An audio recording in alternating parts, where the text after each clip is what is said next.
So that's an important abstract that our medical student, Dr. Alexandra Elias, presented 2 days ago. And this is looking at a cohort of T-cell lymphomas that may or may not express CD30. And we talked about ALCLs that have uniform CD30 expression at 100% level.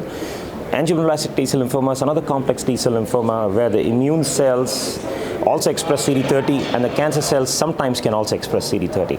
So we wanted to see what the significance is, because in the echelon 2, there were about 20% of patients with non-ALCL, particularly AITL, that were included.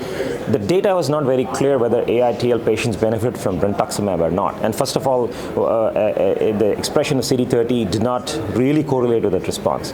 So we want to take a deeper dive into this, and we have a cohort of about 350 angioimmunoblastic T-cell lymphoma patients in MD Anderson, and Alex was able to look at all of the clinical data sets and look at the CD30 expression both in the immunoblast, which are normal, versus the CD30 expression in the cancer cells, which are abnormal. So we found the expression to be about 30 to 40%.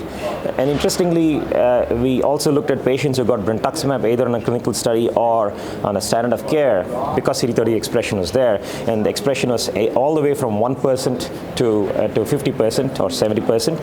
And we found that the Brentuximab with CHP versus other standard of cares, it didn't make a difference. Patient did respond to the Brentuximab. That's number one. Number two is that the CD30 expression also did not help us prognosticate whether the patients are going to do well with Brentuximab or not.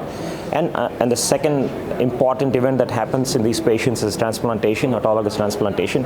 So it didn't tell us a whole lot about whether if you have CD30 expression, you would do better on transplantation or not. So even though the results are somewhat, not what we wanted to look at, but I think CD30 is, we think in AITL, more of a epiphenomenon, a carrier of a protein that perhaps helps us to target. Beyond that, I think from a biological perspective, we don't see a whole lot of significance that I think can lend itself. But nevertheless, I think it's an important segmentation of the AITL.